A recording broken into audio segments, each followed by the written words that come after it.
Sekarang kita mau nongki nih, kita mau nongkrong filsafat bareng Romo, Simon Lili Cahadi, dan Mbak Imonella Cindy dan Mbak Amadia Swastika tentang kuliah jurusan filsafat Siapa Takut, itu judulnya. Jadi sekiranya para moderator udah siap nih kayaknya di layar Zoom. Halo Mbak-Mbak, halo, di-onin dulu dong suaranya. Ya, hai, ada oke, makasih ya, ada atas kesempatannya. Selamat pagi teman-teman semua, selamat pagi menjelang siang.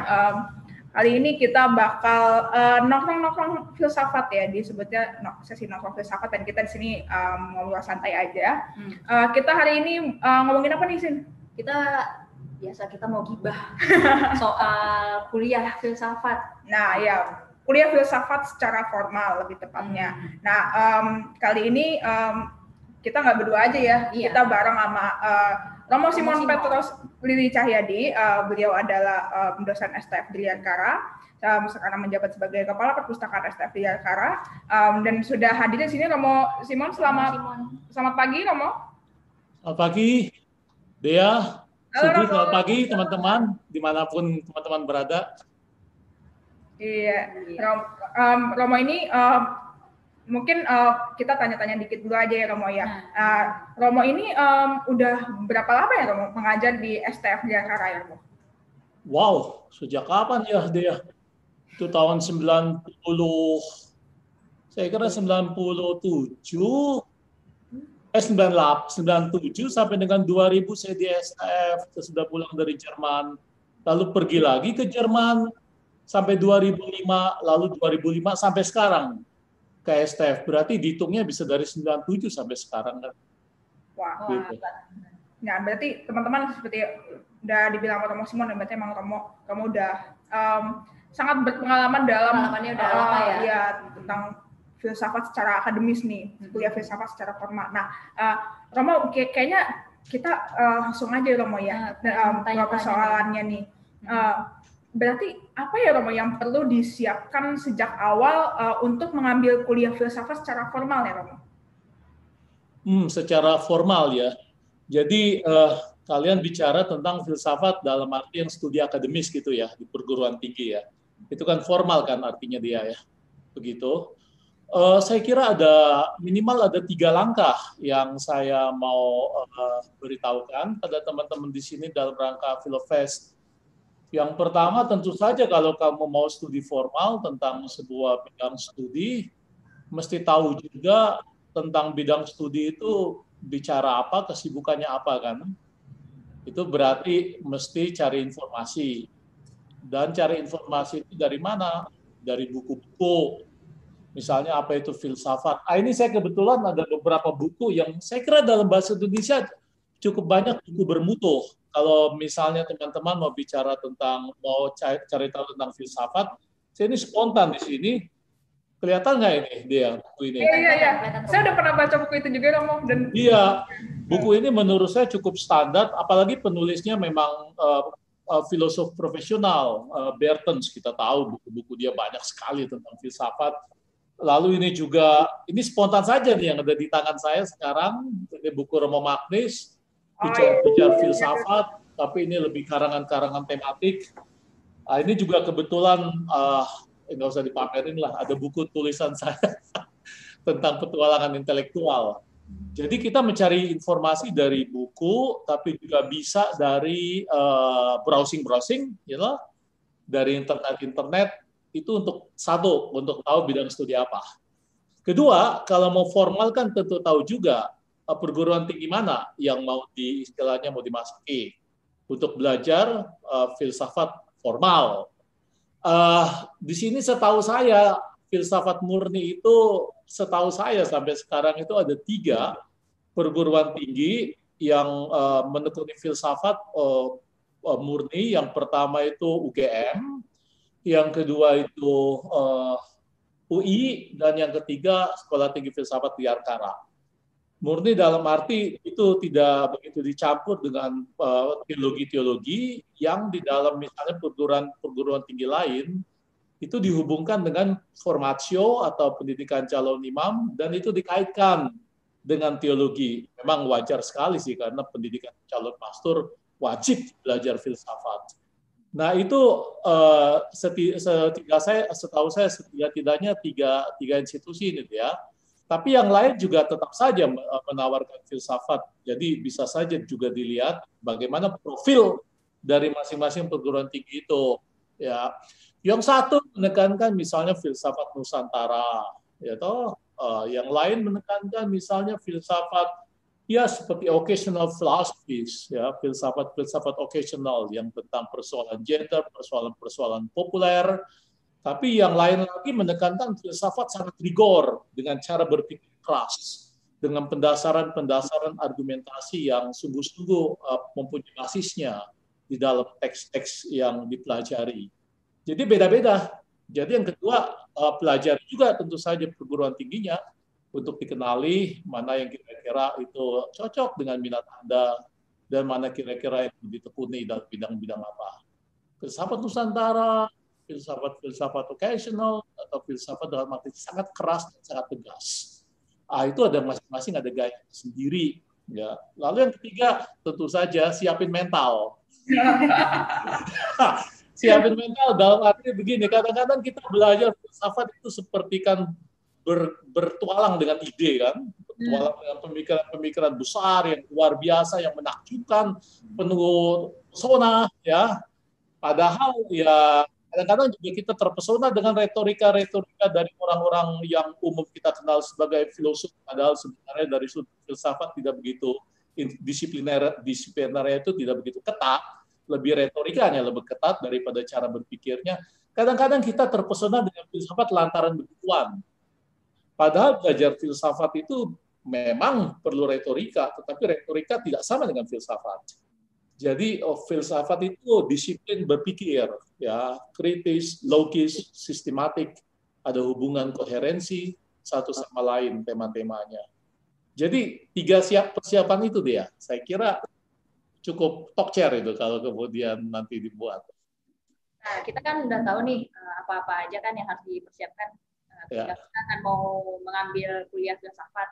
Nah, terus kita juga pengen tahu nih Romo, kegunaannya belajar filsafat secara formal tuh apa sih? Ya, terima kasih Cindy. Pertanyaanmu bagus loh Cindy. Saya kan dari STF tuh. Kadang-kadang STF diplesetin itu menjadi sekolah tinggi filsafat jadi sekolah tanpa faedah. Itu penghinaan itu terhadap filsafat ya. Memang kalau kemudian Cindy tadi bertanya tentang apa istilahnya tentang guna ya loh. Kalau guna dalam arti bahwa itu bisa menghasilkan nasi atau menghasilkan roti, orang Jerman bilang Brotstudium, berarti studi untuk mendapat roti, untuk mendapat makanan.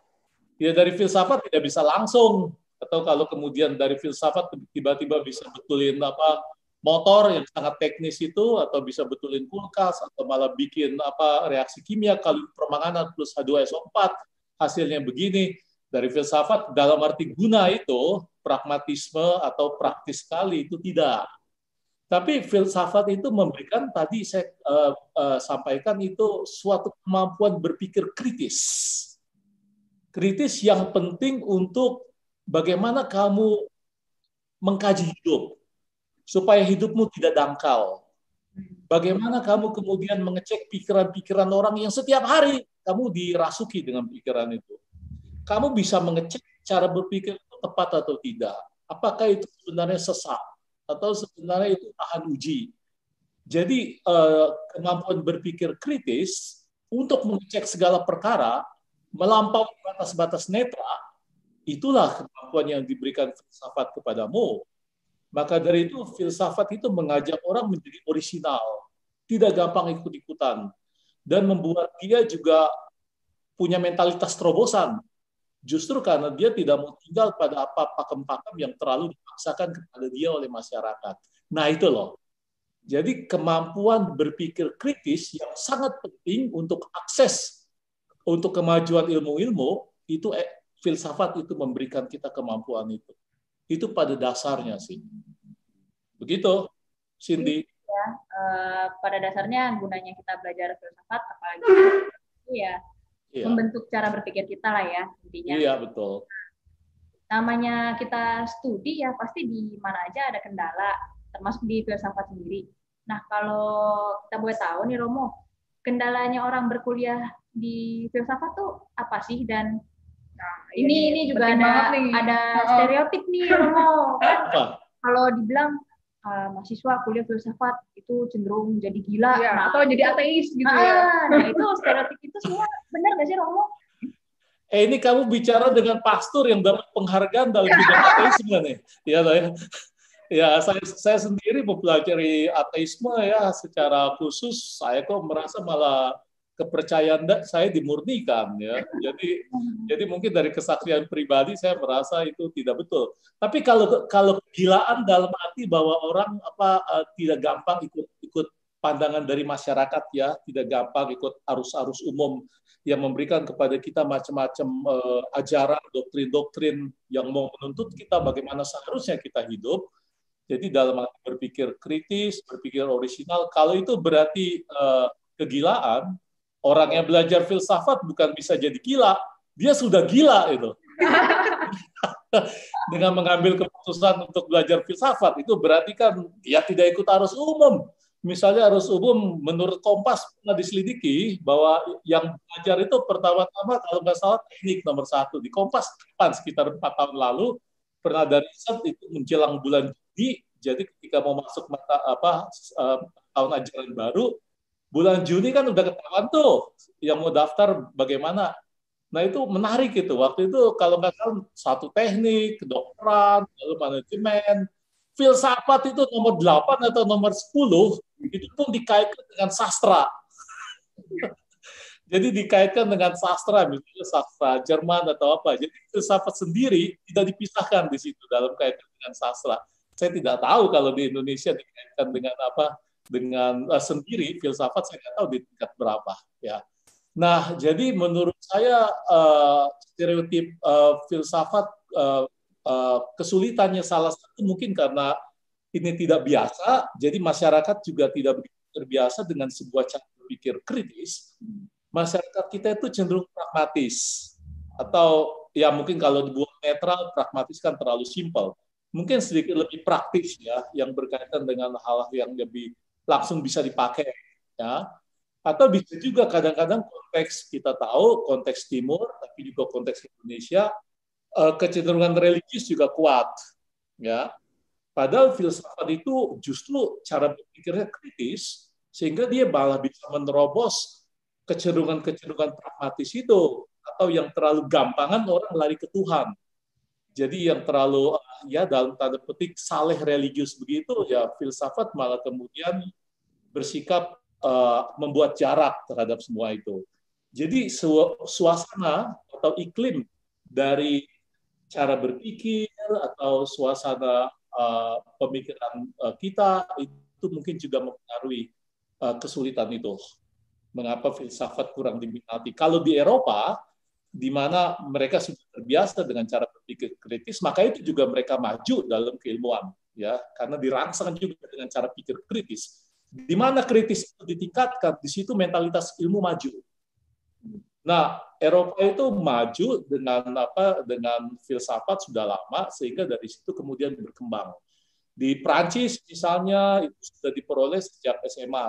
Hal yang sama di Jerman, ya toh. Di Amerika saya dengar juga begitu, sebelum orang masuk perguruan tinggi itu kan ada persiapan di college atau apa, pokoknya tingkat pra perguruan tinggi, di situ mereka diminta untuk belajar beberapa mata kuliah yang disebut dalam mata kuliah liberal arts. Liberal arts berarti salah satunya filsafat atau ilmu humaniora.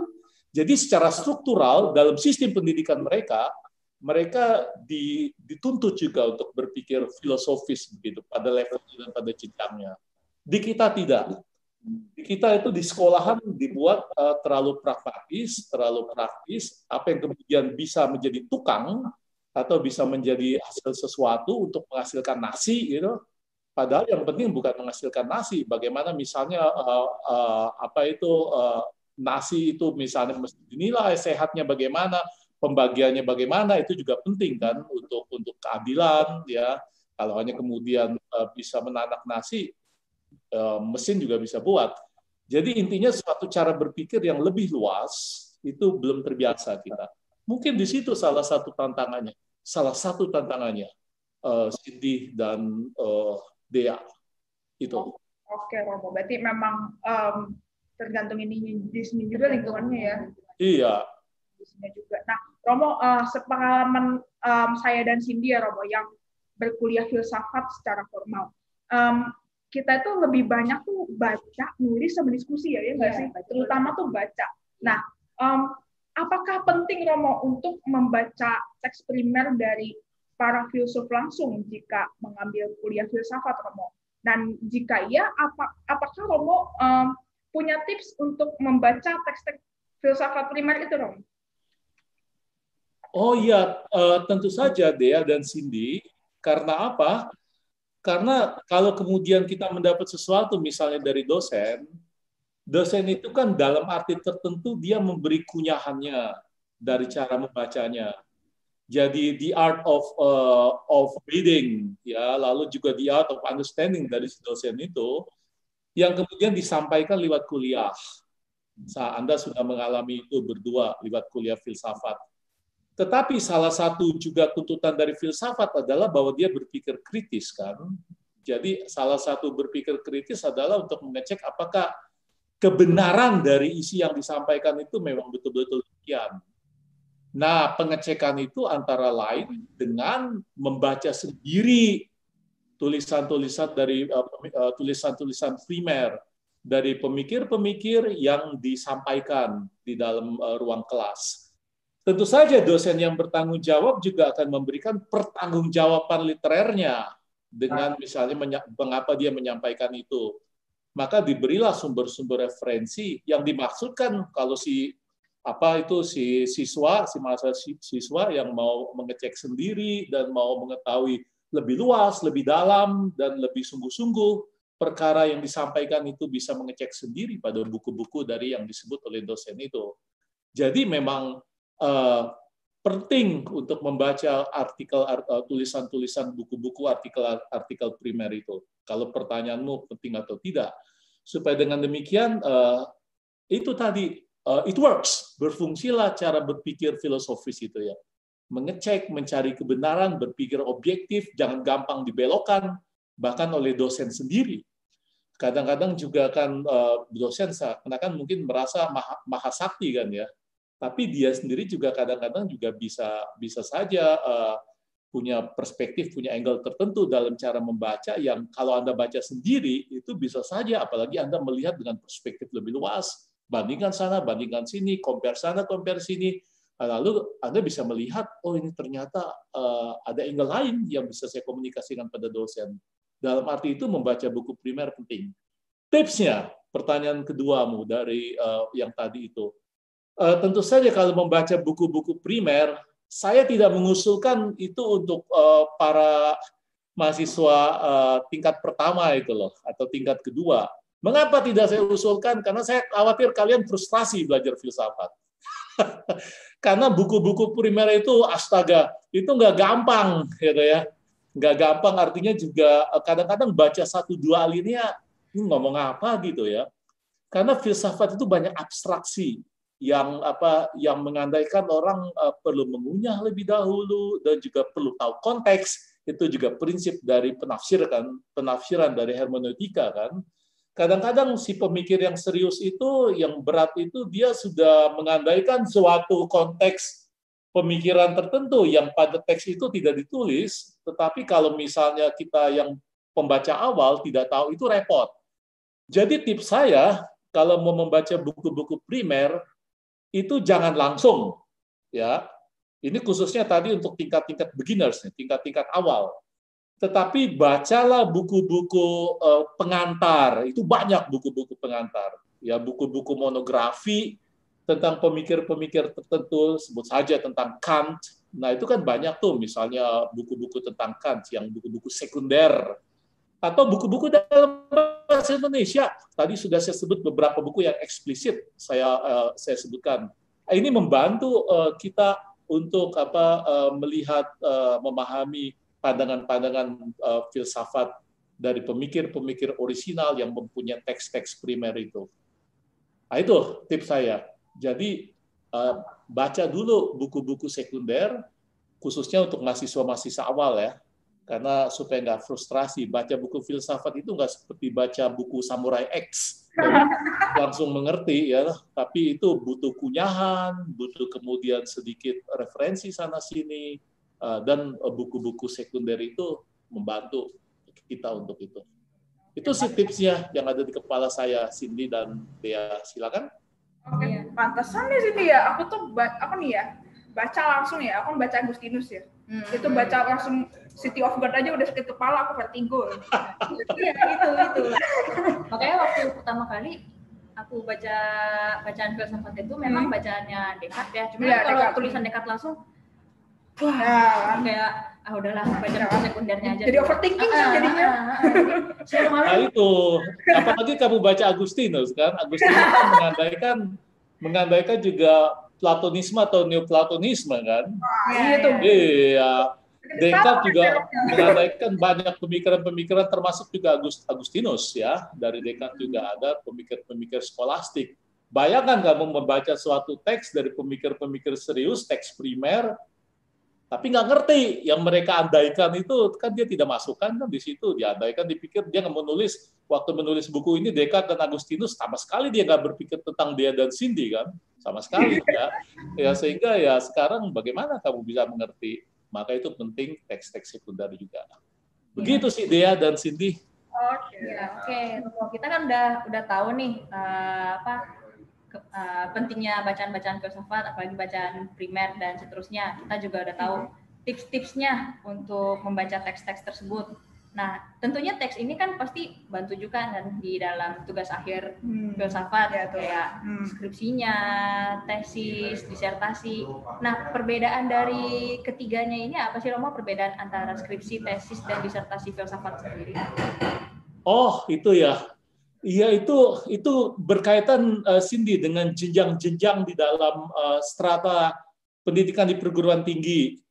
Jadi skripsi itu untuk tingkat sarjana. Itu sebutan untuk tulisan akhir untuk tingkat sarjana atau S1. Karena tingkat sarjana kan biasanya sifatnya lebih introductionary. Jadi di dalam skripsi tema-tema yang dibahas itu tema-tema introductionary biasanya. Maka ini beda-beda nih pada masing-masing perguruan tinggi, saya harus katakan, karena masing-masing punya, maka dari itu kan tadi saya katakan supaya tolong cek masing-masing perguruan tinggi itu di mana dia memberikan aksentuasi ya. Nah, yang saya pahami dari STF dulu ya, karena yang lain saya kurang tahu, maka dari itu saya minta Anda mengecek sendiri di dalam browsing perguruan tinggi institusi masing-masing. Nah, kalau di dalam STF itu misalnya tulisan akhir itu yang disebut skripsi, itu tekanannya pada ya paham-paham yang sifatnya introductionary, misalnya sebut saja pandangan Kant tentang sebut saja imperatif kategoris. Nah, itu kan suatu istilah kunci. Jadi pandangan Kant yang spesifik tentang misalnya categorical imperatif. Ini suatu perintah moral. Nah, itu dibahas. Jadi lebih introductionary, lalu di situ kemudian orang membuat tanggapan, kemudian orang dibimbing. Itu S1, sifatnya introductionary. Kalau S2 itu dia lebih elaboratif. Jadi dia bisa bandingkan sini banyak literatur dan juga harus juga memberikan suatu pendasaran orisinal berkaitan dengan evaluasi kritis dari mahasiswa S2 itu terhadap pandangan si sang filsuf itu. Dan dia harus bisa merumuskan dengan tesis original yang dia temukan dari diskursusnya, dari petualangannya, dengan pemikiran dari sang filsuf yang sedang digali. Maka itu ada disebut tesis. Tesis itu bahasa Yunani berarti pernyataan.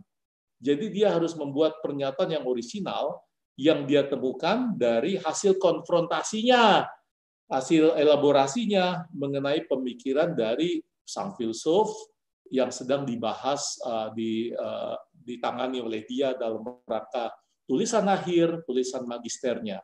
Jadi tesis itu untuk mendapat magister. Dari magister berarti guru. orang yang punya magister itu punya lisensi, dia lisensi menjadi guru, maka dia bisa mengajar S1 misalnya. Perguruan tinggi kan di Indonesia juga begitu kan, untuk bisa ngajar S1 minimal dia harus bisa magister. Magister berarti guru. Jadi dia bisa mengajar S2, bisa mengajar S1. Kalau S1 kan masih introductory, maka S1 itu menurut peraturan sekarang itu tidak boleh mengajar sesama S1. Nah itu. Adapun yang terakhir itu tingkat paling tinggi ya, itu namanya disertasi. Ya. Disertasi itu yang khas itu untuk doktoral, jadi untuk S3. Yang khas dari sebuah disertasi adalah sang mahasiswa dia harus mampu menemukan yang novum, yang novelty, kebaruan dari risetnya itu. Jadi sebut saja kalau dia tadi menyebut Thomas Aquinas ya, dia menyebut apa tadi dia? Saya lupa. Agustinus ya. Kami menyebut Agustinus dan Descartes. Nah, kamu menyebut Agustinus dengan Descartes. Nah, sekarang kamu bisa lanjutkan itu yang kamu tulis di S1 itu, dia Agustinus dan Descartes bisa saja dijadikan pada level disertasi. Hanya sekarang dia dan Cindy itu harus bisa menemukan yang baru, yang belum pernah ditemukan oleh orang lain berkaitan dengan pemikiran Descartes dan pemikiran Agustinus. Nah, kamu bisa pecah kepala di situ kan, ya kan? Karena mana nih yang belum pernah ditemukan, yang gua mau temuin baru nih, yang gua pikir ini bagus nih ya. Tapi kan ini kadang-kadang juga soal kreativitas. Dan orang yang berpikir filsafat itu mestinya terampil juga dalam kreativitas. Misalnya saja kamu bisa bandingkan misalnya Agustinus dengan etika Jawa. Nah, itu kan menarik juga.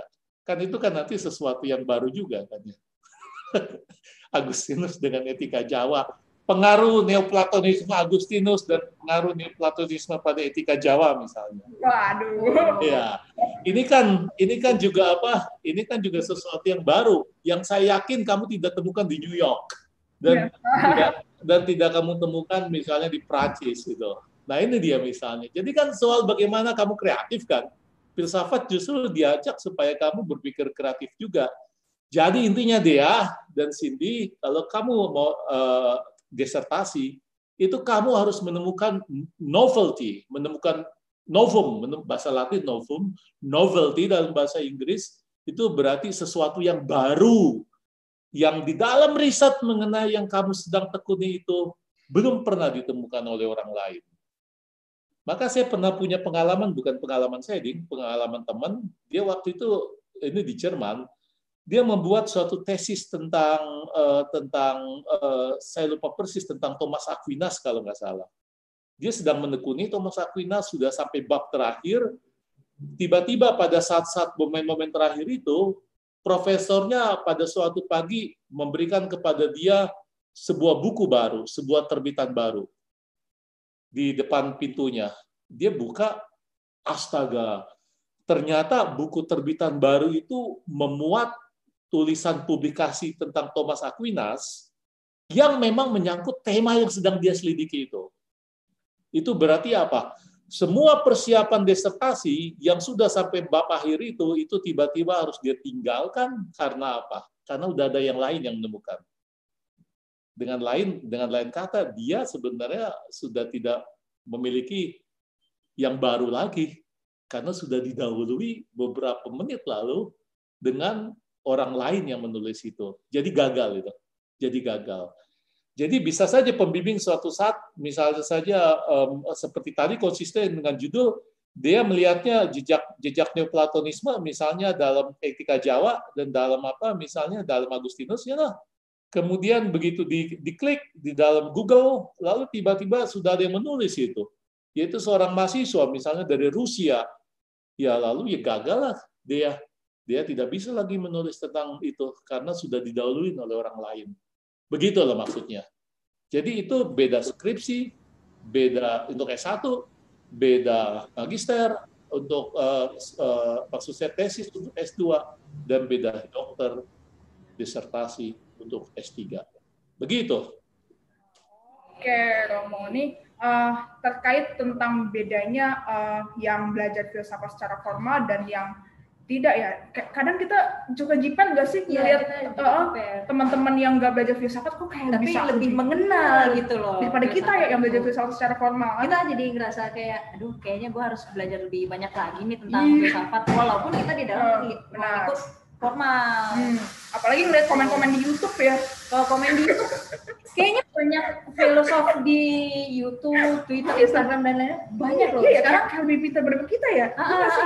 Kita yang di ruang lingkup akademis, aduh kayaknya kita kurang baca, kurang menulis dan kurang latihan nulis bikin. Itu ya. Iya begitu Romo. Saya sampai malu ngomong sama ijazah S1 saya. Apalagi saya baru lulus. Nah kalau gitu Romo, menurut Romo apa perbedaan cara berpikir orang yang belajar filsafat secara formal dan yang tidak, Romo, yang dalam arti teman-teman pegiat filsafat atau yang menjadikan filsafat sebagai hobi ya, Romo? Ya, dia dan Cindy, pertama-tama lu nggak perlu merasa jiper dengan orang yang bisa memberikan pandangan meskipun dia tidak belajar filsafat akademis. Karena hakikat dari filsafat kan berarti dua kata Yunani penting itu, kata philein dan kata filosofia, kata Sofia. Philein itu kan bahasa Yunani berarti bersahabat dengan atau mencintai dalam arti bersahabat ya. Bahasa Yunani punya dua kata untuk mencintai. Yang pertama itu agapein, dari situ kata agape ya. Mencintai dalam arti cinta sangat hebat, cinta sangat luar biasa ya, cinta yang istilahnya tidak tertandingi, yang kamu superior. Nah, cinta dalam arti ini itu agape, kata kerjanya agapein, itu berarti cinta yang Tuhan punya untuk kita. Ya, karena cinta Tuhan pasti tidak tertandingi, karena dia adalah sumber dari semua cinta kasih, bukan kebencian. Kalau yang mengajarkan kebencian, dia pasti jauh dari Tuhan. Nah, itu misalnya begitu. Jadi Tuhan misalnya yang bisa agapein pada kita. Tapi manusia itu punya kata philein. Philein itu berarti mencintai dalam arti saya mau akrab dengan, saya mau intim dengan, saya mau mencintai bersahabat dengan. Ya. Nah, dalam arti ini, seorang yang belajar filsafat, dia mau akrab dengan, mau cinta pada, mau menggauli kebijaksanaan. Kebijaksanaan bisa kita terjemahkan secara sangat umum, pengetahuan mengenai hal-hal prinsipil dalam hidup atau arke. Nah, jadi mereka yang belajar filsafat justru dia mencintai pengetahuan. Maka dia tidak merasa bahwa dia seakan-akan pengetahuan dijadikan miliknya sendiri, yang lain itu pasti nggak punya pengetahuan. Sokrates benci dengan orang seperti itu akan dicap sebagai sofis. Dia bukan filosof, dia sebagai sofis yang merasa diri mengklaim punya pengetahuan, punya kebijaksanaan, padahal sebenarnya yang punya cuma motif-motif mau menang sendiri, motif-motif mau cari duit, motif-motif apa untuk cari keuntungan. Seorang filosof itu dia tahu bahwa dia tidak tahu. Itu kan Sokrates bilang, aku tahu bahwa aku tidak tahu. Maka itu aku mau tahu kan. Maka dari itu setiap orang yang memberikan kepada dia wawasan lebih luas, peduli amat dia punya background akademis atau tidak, bagi sang filsuf dia menjadi partner. Partner untuk mencari pengetahuan, mencari kebenaran, mencari arke, prinsip-prinsip dalam hidup yang penting untuknya. Maka dari itu tidak perlu merasa jiper, tidak merasa minder. Filsafat mengajarkan kepada kita untuk belajar pada orang-orang seperti itu juga. Itu yang pertama. Tapi yang kedua, karena kamu mengatakan apa itu istilahnya dalam tanda petik ya, keuntungan atau kehebatan belajar filsafat akademis, ini sebenarnya berlaku untuk semua ilmu, Dea dan Cindy. Sama seperti sebuah ilmu, itu yang kuat dari ilmu itu adalah unsur metodologi, ya toh? Semua ilmu punya metodologi. Metodologi dari kata Yunani hodos, ya, dan kata logos. Logos itu berarti dalam arti ada pikiran, ada rational, ada pertimbangan-pertimbangan masuk akalnya, ya. Dan hodos itu berarti jalan, ya. Kata sinode misalnya, sinodos berarti jalan bersama, sinode, ya kan? Metodologi itu suatu jalan ilmiah yang memang diperlukan untuk sebuah ilmu. Jadi sebuah penalaran argumentatif, diskursif yang membantu kita untuk mencapai kebenaran yang mau kita capai. Nah, dalam arti itu, metodologi itu diperoleh secara teruji tentu saja di dunia akademis. Karena di situ ada gurunya, di situ ada lingkungannya yang memang memaksa kamu berpikir begitu. Lagi pula juga filsafat akademis kan tadi sudah saya sebut, dia harus logis, dia harus sistematik, dia harus koheren, harus berhubungan satu sama lain. Nah, ini dibantu di dalam dan dilatih terus-menerus kalau kemudian dunia akademik itu memaksa demikian. Karena lalu pengetahuan kita dan cara kerja kita menjadi proven, menjadi teruji. Nah, unsur akademis itu teruji. Kelihatan misalnya dari apa? Dari ijazah, dari negara. Kelihatan dari apa? Hasil ujian. Itu kan berarti proven. Ya. Kadang-kadang tadi saya sudah bilang loh, kalau orang bisa retorika dan seterusnya, omong dan bagus, itu belum tentu dia bisa berfilsafat loh. Itu belum tentu. Kadang-kadang kita terpesona juga, padahal filsafat mau mencari substansi. Nah, mencari substansi itu kan perlu teknik. Sama seperti kalau orang ahli tambang minyak ya, untuk ngebor menghasilkan minyak, ya dia kan juga perlu tahu teknik-teknik pengeboran yang tahan uji, yang proven. Dan itu diperoleh misalnya kan dari perguruan tinggi. Ya, itu yang bagi saya penting. Sama seperti juga hal praktis. Saya kasih contoh. Saya misalnya berlatih kendo. Di belakang saya itu ada perlengkapan kendo. Dia lihat nggak nih dengan Cindy? Itu pakaian kendo itu ya. Nah, di dalam kendo misalnya, orang harus tahu bahwa tujuannya itu harus tepat menghantam 4 sasaran. Pertama kepala, jidat dalam arti forehead, dahi sebelah atas. Yang kedua cuki, tenggorokan disodok. Yang ketiga tangan dicungkil, kote sebelah ini berarti lengan tangan. Dan yang keempat do atau berarti perut untuk disobek ya dengan pedang-pedang dari kayu. Kendo berarti jalan pedang. Nah, tentu saja saya tahu sasaran itu. Tetapi supaya tepat, supaya persis dan supaya dapat poin, saya kan harus belajar bagaimana misalnya menghantam dengan tepat ya sinai atau pedang bambu yang saya pakai untuk latihan, dan untuk itu guru di dojo di tempat latihan dia akan membimbing nanti ya supaya tepat, supaya persis. Dengan demikian skormu itu kamu bisa peroleh tinggi. Sama juga dengan demikian yang dalam tanda petik menguntungkan untuk studi secara akademis adalah metodologimu kuat ya toh, dan juga logika, sistematika, koherensinya itu dilatih. Dan ya kamu punya peran sosial yang memang diakui sebagai kompetensi. Kalau masyarakat kita itu mengandalkan kompetensi dalam arti juga kelihatan dari misalnya ijazah yang teruji, ya tentu saja juga pengakuan sosialmu menjadi lebih kuat juga. Itu mungkin beberapa keuntungan baik secara geistig, pikiran, you know, tapi juga dalam arti ya sosial kemasyarakatan. Kalau belajar filsafat secara akademis itu keuntungannya apa? Begitu Cindy dan Tia. Jelas nggak nih? Jelas banget Romo. Kan ya. Iya ya. Jadi kita nggak perlu malu lagi ya. Iya. Nah, malu pantangan. Ya. Terus nih sebagai pertanyaan dari kita yang terakhir ya sebelum loncat ke nah ini kita kan kayaknya lagi naik banget ya persoalan-persoalan tentang keindonesiaan tuh. Nah kita pengen tahu nih Romo, peran filsafat dikaitkan dengan keindonesiaan itu apa?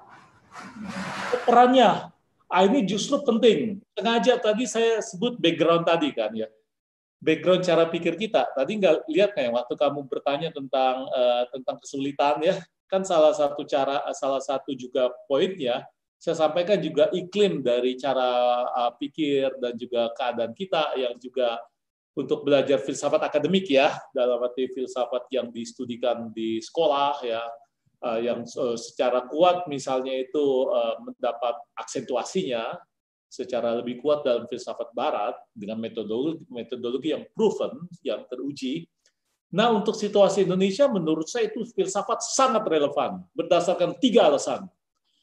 Pertama, Indonesia itu menurut saya punya banyak kebijaksanaan lokal yang disebut local wisdoms, ya kan? Dalam diskusi sebelumnya itu tadi Pak siapa itu? Mas siapa dari Jogja? Mas Arifin ya? Kalau nggak salah tadi bicara. Mas Irfan. Nah, dia menyebut juga kebijaksanaan misalnya dari kebijaksanaan Jawa. Saya yakin kita punya 1001 kekayaan kasana filosofis bangsa kita. Nah, ini perlu diolah, perlu kemudian direfleksikan, supaya dengan demikian kita tidak merasa asing, bukan seakan-akan filsafat itu jebret datang dari luar, dicekokin dari kita, dari barat, tetapi kita punya sesuatu yang memang berangkat dari iklim budaya kita, ya, iklim kebijaksanaan kita. Nah, kalau belajar filsafat secara akademis, hal-hal yang seperti itu bisa istilahnya kamu ungkapkan juga secara akademis.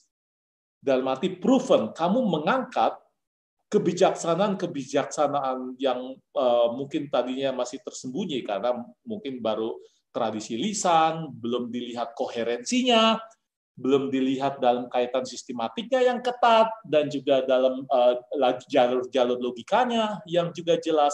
Kamu bisa membahasakan itu dengan demikian, ini bisa menjadi milik bersama yang memperkaya kasana keindonesiaan.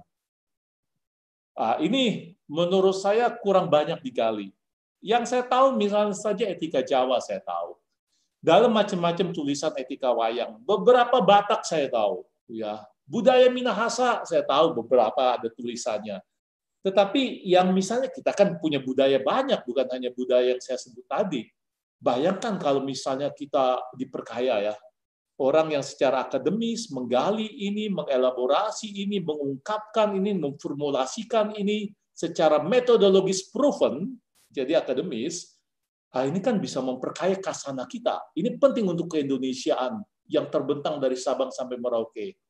Jadi dalam rangka membangun keindonesiaan, menurut saya filsafat akademis penting. Yang kedua, itu berkaitan dengan daya kritis tentu saja. Kita dicekoki dengan macam-macam ideologi. Ideologi adalah ajaran yang menentukan bagaimana kita harus bertindak dan hidup secara mestinya. Jadi ideologi tidak harus jelek, ideologi pokoknya mengajarkan kepada kita harus bertindak bagaimana seharusnya. Ideologi bisa datang dari ideologi sekuler, entah itu komunisme, entah itu ideologi liberalisme, neoliberalisme, atau ideologi lain, tapi juga ideologi bisa saja ideologi agamis, ya toh. Ideologi agamis itu adalah ideologi yang datang dari agama, yang mau memutlakkan cara pandangnya kepada kita, sehingga hanya cara pandang itu yang betul. Nah, ini kan bahaya untuk keindonesiaan. Indonesia berhadapan dengan tantangan itu. Ideologi dari luar, baik yang sekuler itu setiap hari mengindoktrinasi kita, baik secara keseharian, kontak kelihatan, maupun yang secara virtual, lewat YouTube yang kita akses, lewat macam-macam gadget yang kita miliki, itu kan dicekoki pada pikiran kita. Kadang-kadang dengan gambar-gambar, dan kadang-kadang dengan video-video singkat, dengan clips-clips, tanpa sempat kemudian berpikir kritis. Ya, seakan-akan kita melihat pandangan orang lain yang betul, maka berarti itu betul, itulah kebenaran. Hal yang sama juga dengan pandangan-pandangan agama, ya, yang jahat, ya, yang kemudian sempit, yang membuat orang kemudian merasa harus hidup dan memperlakukan seakan-akan orang lain itu bodoh dan orang lain itu darahnya halal untuk dibunuh. Nah, itu kan pandangan-pandangan seperti itu ideologi agama yang sangat berbahaya. Nah, di Indonesia itu menurut saya filsafat membantu untuk berpikir kritis bagaimana ideologi-ideologi itu disikapi. Disikapi artinya dilihat, disikapi secara kritis. Disikapi secara kritis berarti dua tingkat. Tingkat pertama, dia harus mampu melihat mana yang oke, mana yang memberi sumbangan pada kita, ya toh. Tapi juga tingkat kedua, dia harus mampu juga untuk melihat mana yang problematis dari ajaran-ajaran ideologis yang diberikan kepada kita. Mana yang jahat, mana yang harus ditolak. Nah, itu filsafat akademis membantu kita untuk melihat dalam situasi keindonesiaan, yang macam-macam ideologinya datang itu di tengah-tengah kita, supaya kemudian kita bisa melihat perkaranya sungguh-sungguh dengan jernih, dengan cool, dan juga dengan penuh pertanggungjawaban. Filsafat akademis membekali kita dengan daya kritis itu. Yang ketiga, tentu saja dalam kaitan dengan yang pertama, kita bisa menjadi mediator untuk macam-macam diskusi, segala macam ilmu. Justru karena filsafat itu bicara tentang kebenaran, mau cari mana yang benar, ya. Padahal kebenaran bisa dilihat dari macam-macam sudut oleh macam-macam ilmu. Antropolog misalnya melihat kebenaran berarti yang misalnya dilakukan oleh masyarakat tertentu. Misalnya suku A membuat itu kebenaran, maka itu dideskripsikan sebagai kebenaran, ya loh. Lalu kemudian juga ahli teknik mendefinisikan kebenaran misalnya sebagai it works, yang bekerja, yang berfungsi. Kalau it works, berarti kemudian itulah benar. Ya. Lalu kebenaran dari sudut agama, berarti mengatakan yang penting menurut wahyu kitab suci saya benar. Nah, justru filsafat karena tidak berpedoman pada masing-masing begituan, tapi dia mau mencari sungguh-sungguh di mana yang mempersatukan ini sebagai benar dan tahan uji, ya, apakah itu tahan uji atau tidak, apakah ini betul atau tidak, maka dia sebenarnya bisa menjadi mediator ketika ilmu-ilmu lain kemudian bertemu itu. Kadang-kadang sebut saja agama. Kadang-kadang kan juga di dalam satu agama yang sama bisa berbeda macam-macam pandangannya tentang Tuhan atau pandangannya tentang doktrin-doktrinnya. Agama Kristen yang satu, pandangannya bisa berbeda dengan pandangan agama Kristen yang lain. Hal yang sama juga misalnya dengan pandangan Buddhisme. Maka itu ada macam-macam doktrin, dan ada macam-macam sekte, dan ada macam-macam aliran-aliran, tafsiran-tafsiran.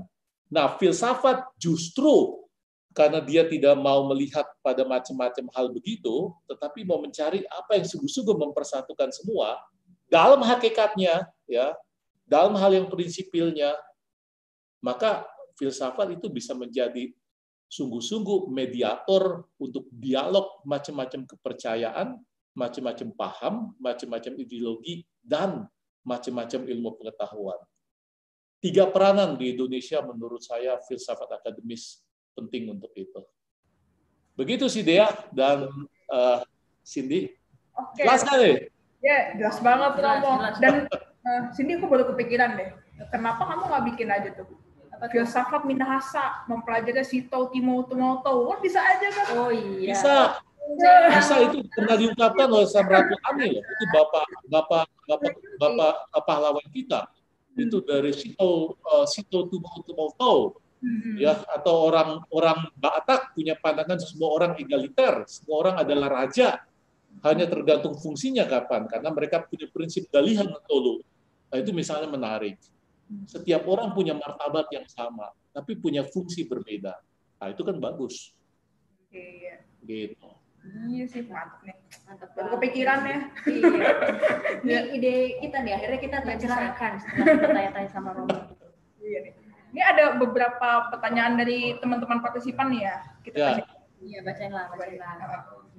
Mulai dari M. Dava Alfarizi S. Mohon izin Romo, saya ingin bertanya, bagaimana cara meyakinkan orang tua jika kita ingin berkuliah di jurusan filsafat? Waduh, penting banget nih kayaknya. Pertanyaan nomor 1 ya kayaknya. Wah, bagaimana meyakinkan orang tua loh ya? Wah, ini rada repot nih kan ya. Ya, saya aja mau meyakinkan orang tua itu pada mulanya nggak percaya mereka, ya kan. Mungkin mereka berpikir lebih baik lu buka toko, ya kan? Kemudian dapat untung, ya kan.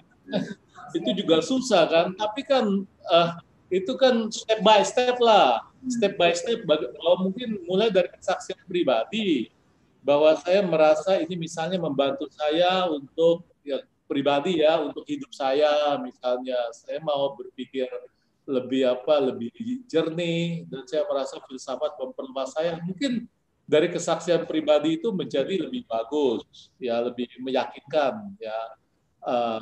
Bagaimana meyakinkan persis jadi sulit, karena apa? Karena kan tergantung dari orang tua kan. Ada orang tua yang berpikir terbuka bahwa yang penting si anak bahagia, supaya kemudian dia bisa berpikir menjadi manusia. Iya toh, dan manusia itu berarti dia punya menemukan jalannya sendiri, karena setiap orang termasuk anakku harus menemukan jalannya sendiri, ya toh. Kan nggak semua orang dari kita harus mengikuti jalan orang tua. Setiap dari kita mesti menentukan hidup kita sendiri pada akhirnya, dan dalam arti tertentu saya bisa melukai orang tua karena itu. Dalam level tertentu. Kadang-kadang memang kalau kita mau menemukan jalan sendiri atau menemukan apa yang bagi kita itu penting untuk hidupku, bukan untuk hidup orang lain termasuk hidup orang tua, kadang-kadang pada level tertentu itu mesti sedikit melukai orang tua. Nah, kalau kemudian saya merasa memang ini baik untuk saya merasa saya berbahagia di sini, maka baik mungkin dalam tanda petik ya, panggilan batinmu untuk studi filsafat dikomunikasikan dulu. Mungkin di situ orang tua menjadi terbuka untuk itu. Nyatanya orang tua sesudah diajak ngomong, pengalaman saya lagi. Nyatanya terbuka. Mungkin baru semester kedua terbuka, ya nggak apa-apa. Terbuka semester kedua daripada tertutup 100% kan. Begitu sih ya. Susah kasih resepnya saya nih. Karena kan orang tua beda-beda kan. Mesti yang bicara dia nih sama si Cindy. Bagaimana kalian meyakinkan orang tua? Bagaimana orang tua kalian? Nah. Kalau pengalaman aku ya, justru awalnya orang tua malah ngedukung loh. Sama. Masuk filsafat. Tos dulu Mbak. Iya. Karena itu orang tua bagus tuh, saya puji tuh. Ya tuh. Dia dapat informasi dari Agustinus mungkin. Iya, waktu itu ya, kalau aku nih, aku kan udah ambisius tuh, pengen masuk filsafat dari SMA. Pokoknya kuliah harus S1 filsafat. Udah ambisius. Dan orang tua ngedukung, gitu kan. Bagus kuliah filsafat. Kalau begitu. Nah, kalau sini gimana nih? Nah, kalau saya ya kurang lebih 11-12 dengan Mbak Dea ya. Pas udah rencanain kuliah gitu, mau masuk filsafat, oh yaudah masuk filsafat, dan begitu diterima, yaudah orang tua seneng gitu kan. Nah, masalahnya yang rusuh adalah lingkungan di luar dan keluarga besar. Dulit-dulit gitu. Itu yang rusuh tuh. Jadi Cindy dari apa? Dari orang tua nggak ada masalah kan, malah mendukung ya. Malah Filofest yang hari kelima kemarin itu orang tua saya ngikutin diskusinya. Luar biasa kau. Ya. Tapi keluarga besar nggak dukung sih atau bagaimana sih? Nah itu yang keluarga besar ini yang ngomongnya agak pedes ya istilahnya. Pas Ted, kuliah di mana? Itu kan panggil ke ibu saya kan, panggil Bu Ted gitu kan, karena ibu saya orang Batak. Kamu Batak nih, karena kamu Bu Ted. Saya orang Batak. Ya. Ted, gimana itu anakmu? Udah keterima kuliah? Udah, keterima di mana? Di filsafat. Kau nggak takut anakmu gila nanti? Digituin. Bagus Sin. Kalau sama saya sendiri juga, kau nggak takut Sin? Jadi gila begitu, jadi ateis. Orang filsafat kan, ya gimana gitu lah. Kau lihat sendiri lah ntar. Nah, itu ternyata stereotip doang. Ya. Nah Sin, kalau kamu nanti, karena kamu tadi dari Batak, kalau kamu kemudian bisa membuat suatu pemikiran bagus, misalnya kamu gali pemikiran Batak itu ya, tentang Dalihan Natolu, bahwa setiap orang adalah raja ni hula-hula, raja ni dungan tobu, raja ni boru, ya toh. Lah itu kan nanti bagus kalau kamu gali. Memang kadang-kadang orang Batak kan juga punya prinsip yang disebut 3H, kan? Hamoraon, Hagabeon, Hasangapon, ya toh. Hamoraon itu berarti kekayaan. Hasangapon itu berarti nama baik, ya posisi bagus dalam masyarakat. Dan kemudian Hagabeon berarti keturunan lengkap yang bisa meneruskan marga sehingga menjadi gabe. Nah, kalau kamu kemudian bisa menggali 3H ini dan kamu lengkapi misalnya 3H menjadi 4H, misalnya saja Haporseon gitu. Misalnya iman, pengetahuan, ya, Hapistaran, misalnya kepintaran. Nah, itu kan kamu bisa memperkaya itu adat Batak dan kamu bisa mempengaruhi orang Batak supaya tidak terlalu pragmatis. Nah, itu kan bagus. Dengan demikian keluarga besarmu bilang, "Wih, hebat pula kau." Sesuai. Songong tidak itu begitu ya. Wah, oh iya Romo, nih ada pertanyaan lagi nih dari Mas Satria Pangadaran, Mas Ucok. Ucok. Iya, ini ada di sini hari ini. Ya. Romo, bagaimana mengenalkan filsafat untuk anak-anak ya? Ya, Ucok, pertanyaanmu tepat. Di STF itu ada sekitar 2 tahun lalu itu ada dosen filsafat dari Nijmegen, dari Belanda, yang datang ke STF. Waktu itu saya memberikan tawaran praktis, karena dia membuat program 2 hari yang berjudul Philosophy for Children. Philosophy for Children. Itu berarti filsafat untuk anak-anak. Jadi ya rada susah nih sekarang, karena itu sudah lewat, tetapi mestinya dicari di YouTube, itu ada. Itu kan bisa saja kan, Philosophy for Children. Karena program ini internasional. Khususnya di negara-negara yang biasa dengan pemikiran filosofis. Belanda itu kan Eropa, Jerman juga ada, Perancis juga ada. Negara-negara itu mereka punya program yang sudah terbiasa, misalnya untuk dalam tanda petik membuat filsafat itu menjadi lebih user friendly, berarti lebih umur friendly lah, sesuai dengan umur masing-masing. Yang saya ingat waktu itu yang datang ke STF itu adalah misalnya anak-anak dikasih konsep misalnya mana yang substansi ya, yang pokok dengan misalnya yang kurang pokok. Nah, itu kan membedakan mana yang pokok dan kurang pokok, itu cara berpikir filsafat. Jadi anak-anak dikasih barang, ya toh, barangnya apa aja lah, misalnya ada seperti post-it, misalnya kesehatan, ya toh, misalnya makanan, lalu juga makanan ada macam-macam, misalnya ada permen, gitu. Lalu juga relasi hubungkan yang penting orang tua, guru atau apa, kemudian juga dibilang yang baik yang buruk misalnya, yang satu misalnya pencuri. Jadi kasih gampang-gampang kan, mencuri misalnya berdoa atau kemudian ya itu dikasih post-it. Jadi diandaikan bisa membaca atau dikasih stiker, gambar juga nggak apa-apa. Lalu dikasih 2 kotak, ya toh, atau 3 kotak, terserah. Penting 1, penting, sangat penting, penting, kurang penting. Nah, lalu post-it ini itu dimasukkan ke dalam, anak itu kemudian memasukkan ke dalam kotaknya apa? Misalnya makanan, dia masukkan ke dalam kotak misalnya kurang penting, ya toh. Tapi misalnya dia mengatakan papi mami penting, nah, itu kan berarti dia bisa bedakan tuh mana makanan dan mana papi mami. Nah, itu cara berpikir, itu philosophy for children, untuk membuat pembedaan mana yang penting, mana yang kurang penting, dan mana yang sangat penting. Itu yang saya ingat dalam kepala saya tentang begitu. Tapi Ucok, saya pikir sekali lagi cari di internet, cari di YouTube. Itu Philosophy for Children. Itu yang mengajar itu orang dari Nijmegen, dari Belanda. Ya, kalau sekarang ini saya program itu sudah lewat di STF. Di STF kan untuk akademis ya. Jadi kalau itu kayaknya lebih untuk applied philosophy kan, atau applied didaktik filsafat itu. Itu pedagogi filsafat untuk anak-anak kecil. Yang tadi saya sebut itu adalah contohnya doang, sampelnya doang. Mungkin mulai dari situ lalu bisa mulai nanti bisa ditemukan cara-cara lain yang juga bisa berkembang. Begitu. Mudah-mudahan sangat konkret. Mau lihat tidak, Amang? Oh, resma. Iya, pas banget tadi. Karena kayaknya emang filsafat tuh emang cocok buat anak-anak, karena justru anak-anak tuh banyak tanya dan anak-anak kritis. Iya. Jadi bisa dibilang. Seperti kemarin tuh ada yang bilang hidup itu misteri itu umur 14 orang itu. Iya kemarin. Itu cool itu aku seneng itu. Itu apa ada di situ pikiran gitu. Waktu mungkin boro-boro umur segitu kepikiran.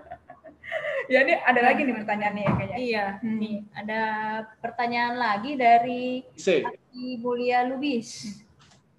Yang pertama, apakah anak-anak diajarkan agama atau filsafat terlebih dahulu? Terus yang kedua, bagaimana pecah kepala dalam belajar filsafat? Maksudnya mengatasi pecah kepala kali ya maksudnya? Iya, mungkin maksudnya itu ya. Ya. Bagaimana lah, Pak? Yang kedua lebih gampang, minumlah Decolgen. Tapi yang begini, Ito Lubis, ya begini. Pertama, menurut saya jangan terlalu dikonfrontasikan antara filsafat dan dengan agama, ya kan? seakan-akan agama, kalau orang belajar agama atau percaya pada Tuhan itu mesti tidak berpikir. Filsafat memang berpikir hakikatnya ya, bahkan berpikir mendalam. Tetapi kan bukan berarti bahwa agama dengan demikian menjadi musuh dari filsafat. Agama justru dijauhkan dari unsur tidak masuk akalnya atau unsur-unsur jahatnya. Kalau misalnya dia tidak terbuka terhadap kebenaran bahwa setiap orang adalah diciptakan oleh Allah. Bahwa karena itu misalnya setiap orang punya martabat yang sama. Baik dia punya paham keagamaan sama dengan saya maupun orang yang punya paham keagamaan yang berbeda. Jadi kalau orang diajak berpikir seperti itu, sebenarnya di situ unsur filsafat yang dalam arti universal, rasional dengan unsur iman ketemu kan. Kalau kamu dikatakan sebut saja Tuhan mencintai setiap orang, bahkan pandangan sikap Tuhan, orang terhadap Tuhan bisa berbeda. Tapi misalnya Tuhan mencintai setiap orang, maka kita mesti mencintai orang yang dicintai oleh Tuhan itu. Kalau kamu beragama, tetapi kamu memusuhi orang lain, ya, padahal orang lain dicintai oleh Tuhan, maka sebenarnya kamu keliru gitu kan ya. Nah, pandangan seperti itu kan sebenarnya membuat kompatibilitas. Cocok antara misalnya pandangan filsafat yang melihat setiap manusia bermartabat dan setiap manusia adalah pribadi, dengan pandangan Tuhan, agama, bahwa setiap orang itu dicintai oleh Tuhan karena Tuhan adalah kasih. Nah, coba lihat. Jadi jangan terlalu dipertentangkan juga antara filsafat dengan ketuhanan. Filsafat dalam arti berpikir masuk akal, dan ketuhanan dalam arti kita percaya, agama dalam arti kita percaya pada Tuhan. Dalam contoh yang saya sebutkan itu misalnya bertemu itu. Memang harus saya akui, orang kan juga dari usianya dia berkembang. Ada sang guru mengatakan ketika aku kecil aku berpikir seperti anak kecil. Aku mengandaikan seperti anak kecil ya. Aku berkata-kata seperti anak kecil. Tapi kalau saya sudah dewasa, aku berkata-kata dengan bahasa orang dewasa. Aku berpikir dengan cara pikir orang dewasa. Jadi kan juga orang memang bisa berkembang. Ada saat di mana kemudian orang memikirkan pandangan-pandangannya tentang agama, tentang keyakinan yang selama ini diwariskan kepada orang tuanya. Tidak apa-apa, itu bagian dari perkembangan iman pribadi. Itu kan tanda bahwa dia mulai mau mempribadikan yang selama ini mungkin hanya merupakan warisan tradisional dari orang tuanya. Kenapa dia mempribadikan? Karena dia punya pertanyaan pribadi yang sekarang diajukan kepada orang tua. Itu kan salah satu fase dari beriman secara pribadi. Nah, orang tua mungkin di sini ada kesulitan. Maka sebaiknya orang tua kalau memang dia tidak tahu secara dalam tanda petik secara mencukupi untuk menjawab pertanyaan si anak itu yang sudah dewasa dan berpikir kritis, mungkin diakui saja, misalnya mama tidak begitu tahu tentang ini, tapi mama yakin ini mestinya ada penjelasan. Akui saja terus terang, apakah nak ya toh, atau ito atau amang ya toh, mau bertanya misalnya pada misalnya yang tahu tentang itu. Ya, mungkin mama menjelaskan tidak begitu bagus karena keterbatasan yang mama tekuni, ya kan, ilmu-ilmu. Nah, kalau kita jujur mengatakan begitu, daripada kemudian menuduh kamu itu kafir ya, kamu sudah diracuni ya oleh orang-orang jahat itu. Lalu dia menjadi resisten, lalu menjadi semakin jauh, lalu kemudian menjadi tidak bertanya lagi, menjadi semakin repot. Tapi kalau kemudian juga disikapi secara positif bahwa kamu respons terhadap kebutuhan itu, dan bahwa sekaligus kamu juga tahu keterbatasanmu, sekaligus tahu informasi yang benar bagaimana, nah mungkin cara seperti itu malah lebih membuka perspektif dan membagikan simpati pada anak yang memang sedang berkembang pada usianya yang wajar untuk itu. Begitu sih kurang lebih Ibu Lubis. Mudah-mudahan bisa memberikan seperti patokan umum tentang bersikap. Songo nih dia itu. Kayaknya ini masih tetap relate ya Cindy sama yang kemarin tentang filsafat untuk remaja ya, masih relate banget sih. Iya. Ini ada lagi nih pertanyaan Romo. Ini lebih tepatnya meminta sih Romo, meminta referensi ya, bahan bacaan untuk membangun critical thinking. Kira-kira Romo ada nggak ya buku-buku referensi untuk itu? critical thinking itu tadi sudah saya sebut beberapa buku pengantar. Karena filsafat, ini kan kita bicara konteks filsafat ya kan? Critical thinking yang merupakan kesibukan dari filsafat. Filsafat adalah ilmu kritis. Itu kan tidak mulai dari ruang kosong. Tidak ada ilmu yang mulai dari ruang kosong. Kalau kamu belajar misalnya ilmu kimia, kamu belajar tentu saja dari pandangan-pandangan ilmu kimia sebelumnya, entah dari Avogadro, entah dari Marie Curie, tentang atom-atom dari kimia. Atau kalau kamu belajar misalnya ilmu ekonomi, kamu juga belajar dari pakar-pakar ekonomi yang terkenal. Belajar kemudian ilmu sejarah, kamu juga tahu kemudian dari pandangan-pandangan historian yang beken. Filsafat juga sama. Filsafat juga untuk berpikir kritis ya, kita belajar dari para pemikir-pemikir yang sepanjang zaman, sekali untuk selama-lamanya, mengajukan pertanyaan-pertanyaan yang sangat tipikal filosofis. Pertanyaan, what can I know? 1. 2, what should I do? Apa yang wajib kulakukan? Etika.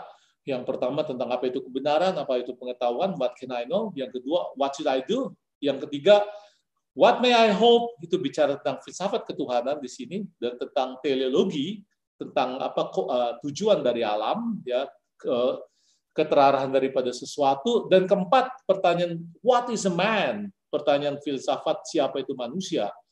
Dan untuk menjawab 4 pertanyaan prinsipil ini, kita tentu saja dibantu oleh para filosof. Karena para filosof itu sekali untuk selama-lamanya menggeluti pertanyaan-pertanyaan, maksud saya mengajukan pertanyaan-pertanyaan filsafat ini, dan yang diulang lagi berkali-kali, tapi dengan angle yang berbeda dan semakin lama semakin memperkaya. Dari Platon sampai sekarang. Maka dari itu sejarah filsafat menjadi penting. Ini bedanya. Sejarah filsafat itu mencoba, dia sebuah alam pikiran. Kalau kita belajar sejarah seakan-akan bicara tentang masa lalu. Mungkin untuk ilmu kedokteran, ilmu teknik, ilmu komputer ya. Kalau sekarang sudah ditemukan misalnya saja, saya bukan ahli komputer.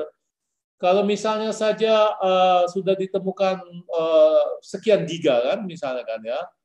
Bicara tentang misalnya Celeron, bicara tentang Pentium itu sudah lewat karena sekarang sudah ada yang lain ya. Yang lain itu misalnya menjadi sejarah, tapi tidak untuk filsafat atau sama seperti kedokteran. Sejarah penemuan penisilin menjadi nggak relevan karena sudah lewat. Tapi dalam filsafat tidak, bicara tentang Plato yang 2000 tahun lalu atau Kant yang sekitar abad 18 abad 19 lalu itu pengaruhnya sampai sekarang masih ada. Itu alam pikiran filsafat, sejarah filsafat dalam arti alam pikiran menjadi penting. Mengapa? Karena para filsuf menggeluti kebenaran dari 4 pertanyaan prinsipil itu. What can I know? What should I do? What may I hope? What is a man? Jadi jawaban itu diberikan terus-menerus dengan pengayaan perspektif yang astaga, luar biasa diberikan kepada kita.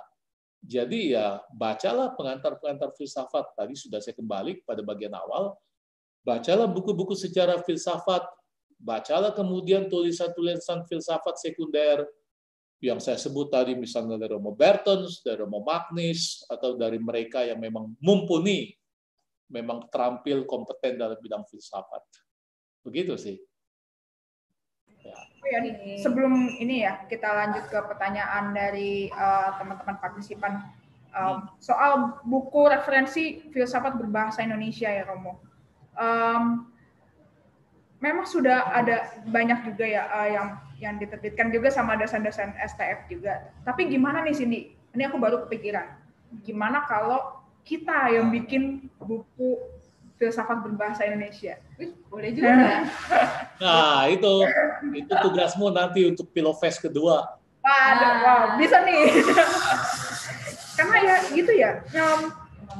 Kayaknya kita tuh, aku sih ya ngerasanya ya, itu perlu banget nih buat menambah ya referensi-referensi filsafat berbahasa Indonesia. Iya, jadi masalah utama orang Indonesia itu sebenarnya untuk mengakses filsafat itu salah satu kendalanya adalah karena bahasa. Ya benar banget. Meskipun dari teks asli itu mungkin nggak akan terlalu accurate ya untuk ditranslasi ke Indonesia ya. paling tidak setidaknya sudah ada usaha untuk mengkoneksikan filsafat ke masyarakat Indonesia melalui tulisan-tulisan filsafat berbahasa Indonesia. Iya, kayak contohnya aku sedikit curcol ya, filsafat abad pertengahan.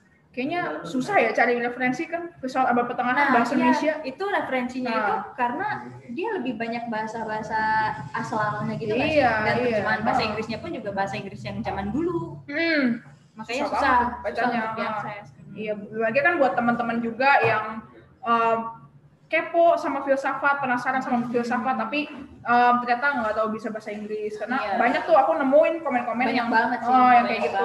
Kayak sebenarnya gue penasaran sama filsafat, cuma bahasanya itu gue nggak terlalu bisa bahasa Inggris, makanya jadi bingung juga. Kayaknya nih yang tugas-tugas yang belajar filsafat secara formal kayaknya itu nggak sih? Iya. Salah satu tanggung jawabnya ya. Iya. Ada lagi nih pertanyaan lagi. Ada pertanyaan lagi ya? Ya silakan. Dari Antonius Master. Filsafat menuntut kita selalu bertanya dan berpikir kritis. Lalu, apakah boleh kita mengkritisi agama atau Tuhan? Terima kasih, Romo. Boleh mengkritisi agama atau Tuhan atau tidak? Begini, pandangan filsafat, pandangan ini ditentukan juga dari pandangan tentang apa itu agama, dan nanti Tuhan. Pertama, agama itu apa? Agama itu adalah system of beliefs, suatu sistem kepercayaan. Agama itu disebut sistem karena apa? Karena agama membuat banyak elemen-elemennya, dan elemen-elemennya itu bekerja sama. Maka itu disebut sistem. Motor misalnya itu sebuah sistem mekanik. Mengapa sepeda motor? Karena ada banyak elemennya, ada businya, ada bannya, ada misalnya bahan bakar cairnya, ada misalnya platinumnya, businya maksud saya kok platinum, businya, kemudian juga ada kabel-kabelnya, ada listrik-listriknya yang lain, dan semuanya bekerja sama, maka disebut sepeda motor atau mobil adalah sistem mekanik. Ya, agama juga sebuah sistem, karena apa? Karena di dalam agama ada banyak elemennya. Contoh. Dan elemen ini bekerja sama. It works together. Contoh. Ada misalnya doktrin, syahadat, kepercayaan. Setiap agama ada kepercayaannya. Kepercayaannya ini yang merupakan yang dirumuskan. Yang bisa dijelaskan dalam teologi dan bisa dipahami. Satu. Jadi ada sistem kepercayaan, ada sistem teologinya. Dua, agama ada ritualnya. Maka ritual ini juga satu elemen lain, ya, yang diungkapkan dalam cara beribadah. Tiga, agama ada unsur komuniternya, maka ada jemaat. Jemaat Muslim, jemaat Kristen, jemaat Buddhis. Unsur ketiga, unsur community-nya. Empat, unsur arsitekturnya. Misalnya, gereja punya gaya arsitek yang lain, masjid punya, gereja Katolik bahkan punya macam-macam gayanya juga. Nah, coba bayangkan, juga unsur lain. Agama juga punya unsur lain, unsur misalnya saja yang paling gampang juga unsur, kita bisa menyebut itu unsur kekerabatannya, ya, di mana-mana internasional, unsur karakter internasionalnya, sehingga saya ke sana ada hubungan, ke sini ada unsur hubungan, ada korporasinya begitu kan. Jadi tidak hanya lokal. Nah, tapi di dalam agama kan semuanya bekerja sama. Dan itulah persis agama merupakan sebuah sistem. Maka dari itu, agama bisa dikritik dalam arti seperti itu. Tentu saja bisa dikritik. Karena kritik terhadap agama perlu supaya agama bisa maju. Misalnya pada satu masa tertentu, saya ambil contoh saja dari sejarah gereja Katolik. Pada masa tertentu gereja Katolik sangat kuat pengaruhnya, pengaruh ulama itu sangat menentukan. Dan kadang-kadang pengaruh ulama begitu menentukan sehingga juga bercampur dengan politik. Sehingga abad pertengahan politik dengan agama tercampur. Urusan agama sama dengan unsur politik, urusan politik, dan urusan politik sama dengan unsur agama, urusan agama. Akibatnya ulama-ulama masuk ke dalam politik dan kadang-kadang orang-orang politik masuk ke dalam agama. Situasi itu kan bahaya. Nanti orang bisa kesalahan tertentu dibilang melanggar agama. Lalu agama-agama, penganut agama bisa dihasut dengan mengatakan itu penistaan agama. Lalu orang itu bisa dibunuh karena misalnya saja melawan prinsip ajaran agama. Contohnya witch hunt. Itu misalnya pengejaran yang disebut tukang sihir. Perempuan-perempuan zaman dulu dianggap tukang sihir karena melawan praktek-praktek kepercayaan kepada misalnya agama Kristen. Ya, agama Kristen itu anti sihir. Tapi mereka masyarakat dihasut dengan mengatakan perempuan-perempuan itu melawan keyakinan-keyakinan kita. Maka perempuan-perempuan itu dipersekusi, mereka dibunuh. Lalu dianggap menista dan mengkhianati agama. Mereka dibunuh atas nama Tuhan, ya, atau peperangan antara Protestan dan Katolik selama 30 tahun habis-habisan. Yang satu menggorok orang lain atas nama Yesus, yang satu membunuh orang lain atas nama Roh Kudus. Dua-duanya saling bunuh, you know? Nah, di situ pada zaman dulu politik dan agama itu campur baur. Itu jahatnya kalau ulama kemudian ikut campur dalam politik karena dia bisa pakai argumen-argumen agama sebenarnya untuk masuk ke dalam persoalan politik, atau kebalikannya dia gampang dimanipulasi oleh politik untuk mencapai tujuannya dengan doktrin-doktrin topeng-topeng agama. Orang ulama yang bodoh kadang-kadang nggak bisa membedakan itu. Tapi kalau kemudian kita mulai berpikir dengan kritis, dia bisa membedakan. Nah, gereja Katolik punya pengalaman dulu. Mengapa? Lalu dipisahkanlah dalam masyarakat Barat antara bukan otonominya ditolak, enggak. Wewenangnya itu mulai dipisahkan. Agama punya wewenang, gereja punya wewenang. Bukan berarti ditolak otonominya, mereka bisa bekerja sama seperti di Jerman dengan bentuk konkordansi, atau kemudian dengan misalnya untuk kehidupan masyarakat yang sama, untuk pembinaan mental dan moral tetap saja dilindungi agama, keyakinan-keyakinan agama tetap dilindungi, maka dari itu kemudian juga bisa kerjasamanya terjadi bagus dan perfect. Mengapa bisa terjadi? Karena dulu agama dikritik. Agama Kristen dalam hal ini pengalamannya. Dikritik oleh kaum pencerahan, dikritik oleh kaum ensiklopedis, termasuk dikritik oleh kaum ateis. Ya. Nah, kemudian di situ kemudian agama merasa bisa dikembangkan, dibedakan mana tahayul dan yang tidak, dibedakan mana yang sebenarnya memang persoalan agama dan mana yang persoalan politik, sehingga ulamanya tidak gampang dibodohin atau bisa dipakai untuk kepentingan-kepentingan politik. Nah, di Eropa misalnya terjadi demikian. Jadi nggak apa-apa mengkritik agama. Yang kedua, mengkritik Tuhan. Sebenarnya bukan Tuhan yang dikritik sih sebenarnya. Tuhan mengkritik Tuhan, bagaimana nggak bisa diajak kritik kan? Kita tidak bisa mengarahkan kritik pada Tuhan kan? Yang dikritik itu paham-paham ketuhanan, yang kadang-kadang secara sempit dianut oleh agama-agama oleh kita. Kadang-kadang kita memahami Tuhan itu aneh, ya toh. Kadang-kadang pikiran kita disamakan dengan Tuhan. Dalam pandangan-pandangan agama monoteis itu disebut menduakan Tuhan. Kalau pikiran Tuhan itu yang kita pikirkan tentang Tuhan, kita identikan sama dengan Tuhan. Itu sebenarnya syirik. Itu menduakan Tuhan. Seakan-akan pandanganku betul, yang lain itu kafir, tidak bertuhan. Pandanganku tentang Tuhan paling bagus. Itu jahat. Karena apa? Bahkan itu syirik. Mengapa? Karena dia menyamakan pandanganku tentang Tuhan adalah Tuhan. Tuhan berada dalam batas-batas pikiranku. Sehingga kalau orang lain yang tidak sepaham dengan pandanganku tentang Tuhan, dia itu kemudian buruk, dia itu jahat. Nah, pandangan tentang Tuhan seperti ini boleh dan pantas dan bisa dikritik. Jadi ya mungkin pertanyaannya bukan mengkritik Tuhannya sih, bagaimana mengkritik Tuhan ya toh, tapi pandangan-pandangan orang beragama tentang Tuhan dikritik.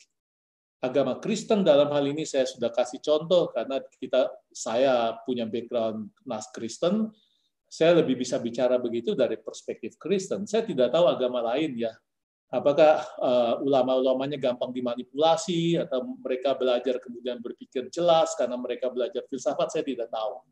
Yang saya tahu adalah apa yang saya tahu dari pengalaman Kristen. Itu tadi pengalaman Kristen. Begitu sih. Terima kasih.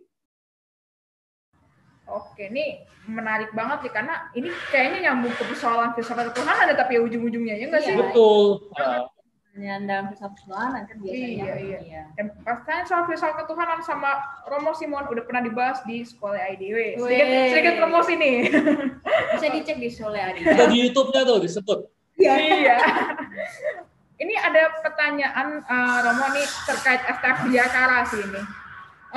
Apakah di STF ada program untuk profesional atau kelas jarak jauh profesional dalam arti yang sambil bekerja, Romo? Oh, ada. Saya jawab langsung aja. Itulah yang disebut pasca sarjana. Kalau di STF itu pasca sarjana kebanyakan praktis. Mungkin tafsiran saya kasar.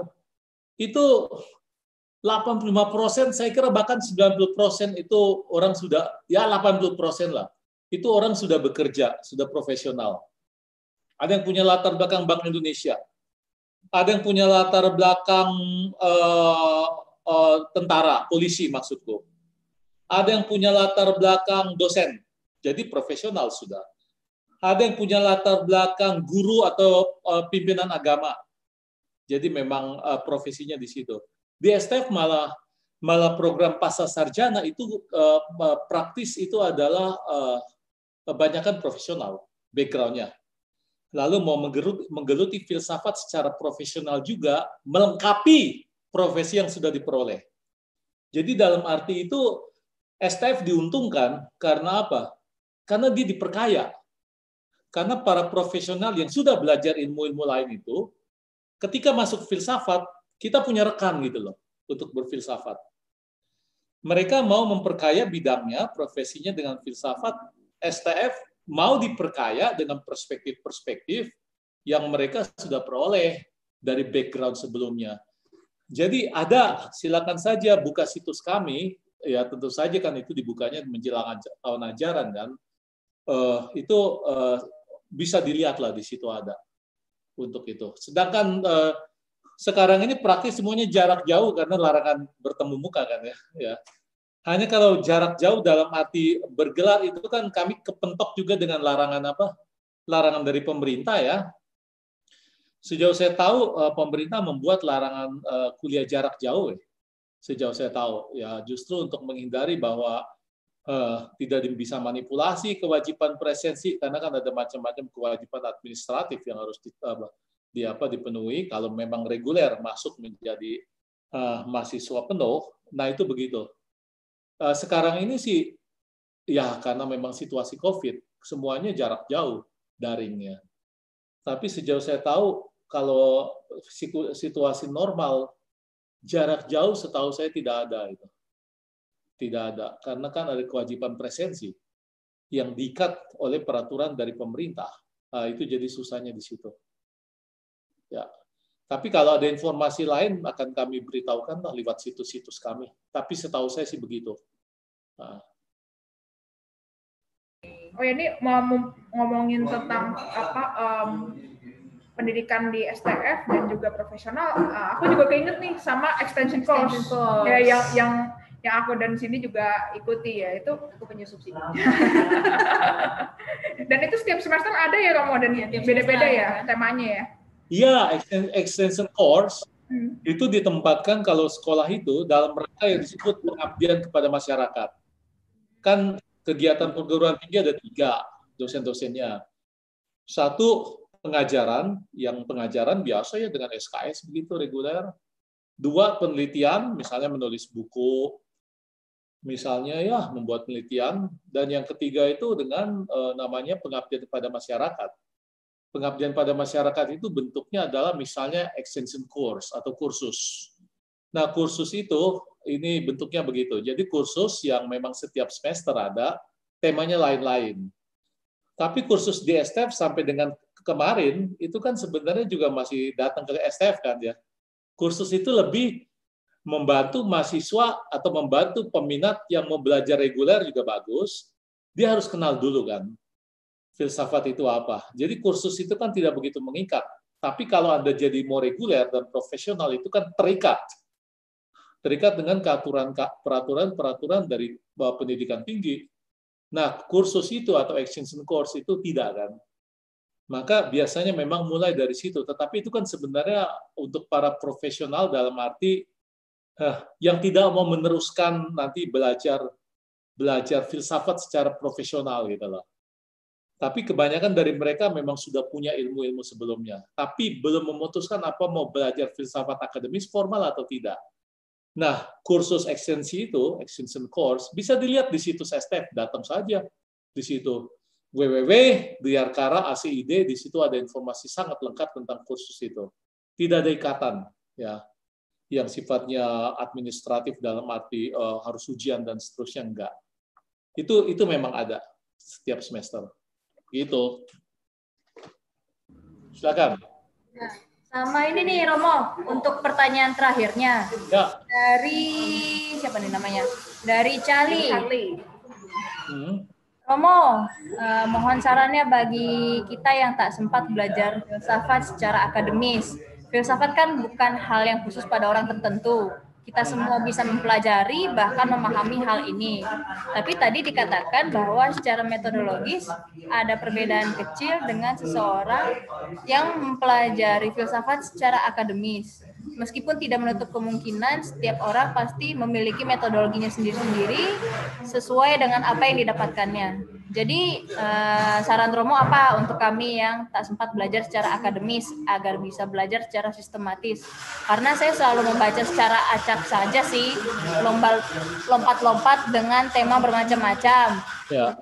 Saya harus fokus pada tema tertentu saja, baru pindah ke tema lain. Oh ya. Oh, terima kasih. Saya tadi mengatakan bahwa sebenarnya sengaja saya tadi membuat koreksi terhadap dia dan Cindy pada waktu dia mengatakan saya belajar merasa akademik, merasa ya seperti minder, merasa jiper atau apa. Lalu saya katakan enggak, orang bisa belajar dimanapun. Jadi kalau Anda kemudian mau belajar filsafat, ada banyak ruang untuk itu, ada banyak fasilitas untuk itu. Untuk belajar filsafat dalam arti filsafat sebagai ilmu ya, bukan filsafat dalam arti retorika doang, sebagai ilmu dengan disiplin yang ketat, logis, sistematik, ada koherensinya, itu kan bisa banyak fasilitas untuk itu, termasuk di dalamnya fasilitas buku-buku. Termasuk di dalamnya nih kesempatan sekarang ini salah satu caranya nih, Philofest. Atau juga YouTube. Pokoknya sekarang lebih mudah untuk itu.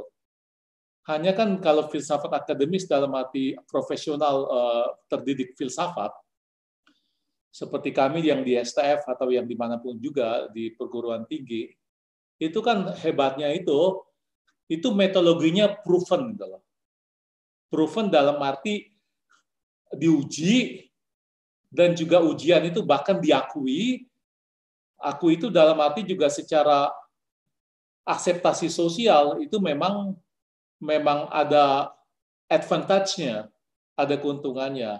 Nah, kalau begitu ya memang lewat perguruan tinggi yang tadi saya sebut, tidak bisa lain. Tapi dalam arti kemudian belajar filsafat yang tadi saya katakan saya sangat hargai, itu ada banyak ruang, banyak kesempatan. Jadi Anda yang belum punya akses untuk itu, ya silakan mengambil caranya masing-masing yang mungkin untuk masing-masing. Kalau kemudian masih belum dalam tanda petik punya akses untuk filsafat dalam arti filsafat akademis yang di sekolah dipelajari, ya tidak harus itu juga nggak apa-apa, wong juga nggak mungkin juga aksesnya ke sana ya. Kalau bisa akses ya memang dimanfaatkan. Ya, setahu saya memang cukup banyak tempat untuk itu sih. Saya kasih contoh konkret saja, di Sumatera Utara ada di Sinaksak, di Jogja ada di Kentungan, Jakarta ada STF, ada UI. Ada juga STT, Sekolah Tinggi Jakarta, Sekolah Tinggi Filsafat Teologi Jakarta. Wah, di mana lagi? Di Manado ada Pinaleng. Di Flores ada Legalero. Di Abepura, di Papua ada Abepura. Itu saya sebut beberapa. Jadi sebenarnya cukup spread out sih, cukup tersebar, itu ada di mana-mana. Kalau memang mau menggeluti secara akademis, profesional dalam arti belajar filsafat dengan gelar itu kan ya, dengan metodologi yang proven, yang teruji, juga dengan akseptasi sosial yang sungguh-sungguh profesional dalam arti akademis, ya memang begitu sih ya. Ada banyak tempat. Kalau memang belum mungkin untuk itu, pakailah cara yang mungkin. Lewat buku, lewat internet, lewat browsing, lewat LibGen. Lewat LibGen, saya sarankan malah LibGen, sorry. Atau PDF Drive, bisa juga di situ. Jadi jangan merasa kecil hati hanya karena tidak punya akses akademis profesional dalam arti institusional. Jangan. Filsafat itu adalah membantu kita untuk berpikir kritis. Maka setiap fasilitas, setiap ruangan yang bisa membantu kita untuk itu, pakai. Gitu ya. Entah itu yang sifatnya profesional, akademis, institusional, perguruan tinggi, atau yang sifatnya ya seperti tadi, non-formal, akademis, atau virtual, atau apapun juga. Mari berfilsafat. Filsafatkan dunia, dan dunia akan filsafat. Terima kasih. Wih, ini pas banget ya Cindy ya, karena ini sesuai sama ya Filofest ini bisa ada kan ya tujuannya karena itu juga ya nggak sih? Membumikan filsafat. Iya, apalagi kan penyelenggaranya kan kita ini komunitas-komunitas filsafat yang terbentuk di masa pandemi. Iya. Oke, ini karena waktu sudah menunjukkan pukul 12.45, sayangnya ya teman-teman ya kita udah mesti menutup sesi Novel Filsafat ini. Dari Romo sendiri kira-kira ada pesan penutup, Romo? Tadi sudah tuh yang barusan saya sebut itu. Mari kita memfilsafatkan hidup dan menghidupkan filsafat. Oke, Romo. Oke, terima kasih banyak, Romo. Arigatou gozaimasu, Romo. All the best. Ya, yeto nemo gozaimasen. Terima kasih, Mas. Kita di STM ya, Romo. Yuk. Oke, terima kasih Romo dan terima kasih teman-teman semua. Saya kembalikan ke MC. Ada Gozali, silakan. Oke, makasih Romo, Simon, makasih Mbak Dea, dan makasih juga Mbak Cindy atas pemaparannya. Seru banget tadi ya, dialognya santai banget. Jadi tadi kita habis nongkrong bareng nih sama Romo, Simon, dan Mbak Dea dan Mbak Cindy.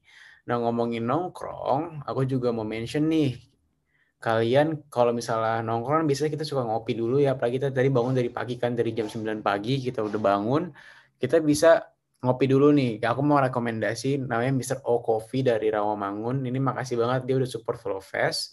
Jadi kalau kalian suka minum kopi dan macam-macam, kalian bisa check out Mr. O Coffee di Rawamangun. Itu di GoFood atau di GrabFood juga bisa kalian order sekarang juga. Jadi sambil, habis nongki sama Romo Simon tadi, kita minum kopi dulu sejenak. Karena kita akan break dulu sebentar aja. Nanti sampai jam 1, kita akan mulai lagi nih sesinya. Jadi kita sekarang break dulu ya kawan-kawan sebentar. Dan jam 1 nanti kita ada polemik filsafat lagi. Maka itu tadi, sebelum kita mulai berdebat, mari kita minum kopi dulu dari Mr. O Coffee. Nah, makasih banget Mr. O Coffee udah ngebantu Filofest. Jadi aku tutup dulu sebentar ya kawan-kawan, kita break sebentar, nanti jam 1 siang kita ketemu bareng lagi.